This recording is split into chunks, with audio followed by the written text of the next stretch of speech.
Halo Sobat Investor, kembali lagi bersama gua.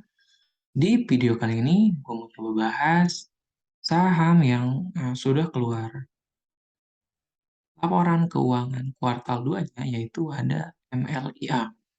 Nah, untuk saham MLIA ini, adanya kenaikan yang signifikan ya, terhadap kuartal tahun kemarin dengan kuartal 2 tahun sekarang ya.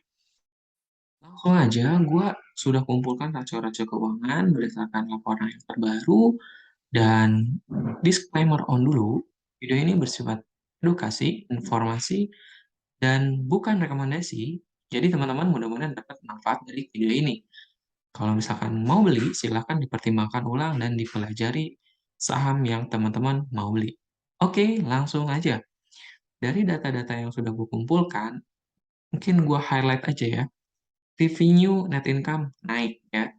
Kemudian ROE, ROA gitu ya.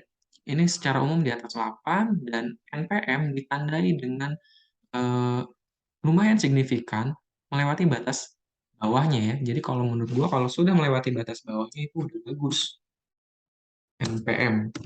Karena relatif bagi gua untuk menghitung NPM yang mau misalkan minimal 20% kayak 13% atau di atas itu, gue tetap menganalisis berdasarkan batas bawah maupun batas atas yang di-compare dengan ROA dan ROE-nya. Secara ROA dan ROE lebih besar keuntungan yang dihasilkan oleh ROE.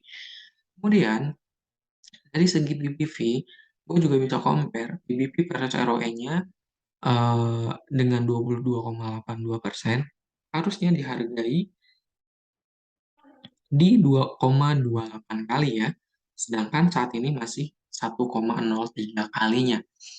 Dan didapatkan harga wajarnya itu harusnya 1.300-an atau mempunyai margin di 122%.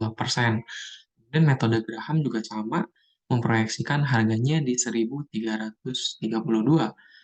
Dan menurut harga wajar PI rasio method dengan data dukungan IPS 3 tahun rata-rata, itu dapat harganya 2.900-an atau punya margin sebesar 379%.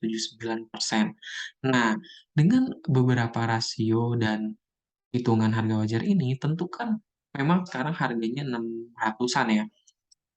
Memang bisa ke harga 2.900-an. Nah, ini juga memang harus kita compare lagi dari keempat perhitungan harga wajar ditambah dengan min-nya.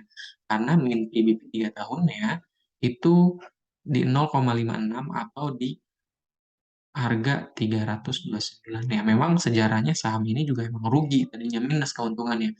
Sekarang memang cenderung untuk meningkat revenue-nya, net income-nya juga meningkat. Ini menurut gue menarik ketika memang saham laporan sebelumnya itu minus, sekarang itu plus, itu berkesempatan untuk bigger. Ya wajar 1, 2, dan 3 ini memang berkesempatan untuk bigger. Seperti itu. Nah, kita gabungkan dengan rata-rata, maka didapatkan rata-rata yang ditemukan harga wajarnya di 1.566. Menurut gue juga ini dengan margin safety 129%, ya ya bisa saja optimis dengan menyisakan laporan kuartal 3, 4, jika memang bagus ya tidak menutup kemungkinan untuk dapat melaju ke harga 1.500 gitu ya.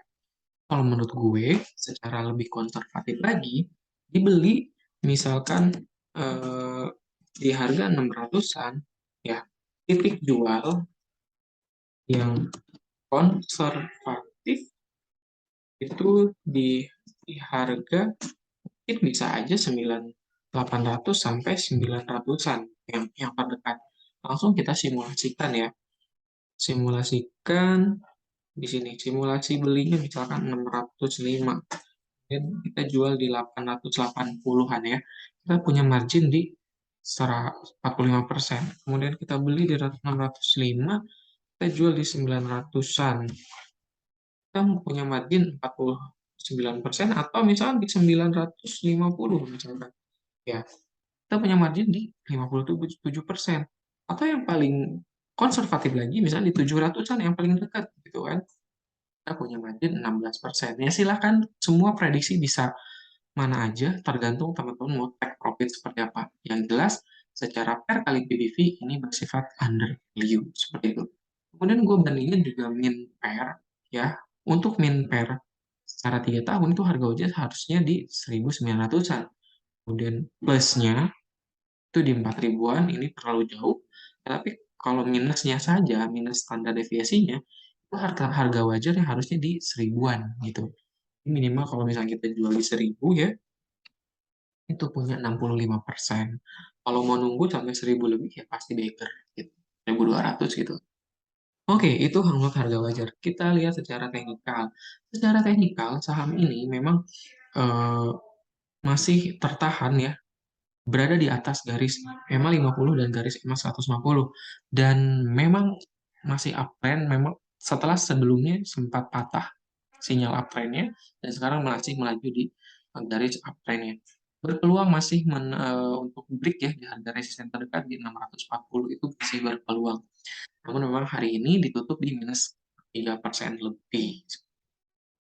MACD masih bergerak ke atas, namun stochastic RSI menunjukkan adanya overbuy yang ditandai dengan koreksi hari ini. Apa yang dilakukan bandar dan asing, penurunan 3% lebih ini memang ditandanya ada asing yang keluar dari saham MLIA. Para broker summary dan akumulasi distribusi memang ditandai adanya akumulasi besar dari YP dan akumulasi kecil dari KK gitu. Eh, itu untuk MLKA menurut gue masih under value dan bisa melanjutkan kenaikan untuk masih bisa bertahan di harga 640-an ya. Seperti itu. Oke teman-teman, mudah-mudahan bisa bermanfaat. Bagi teman-teman yang mau perhitungan template harga wajar ini, silahkan komen, like, dan subscribe. Kirim ke Telegram gue. Terima kasih.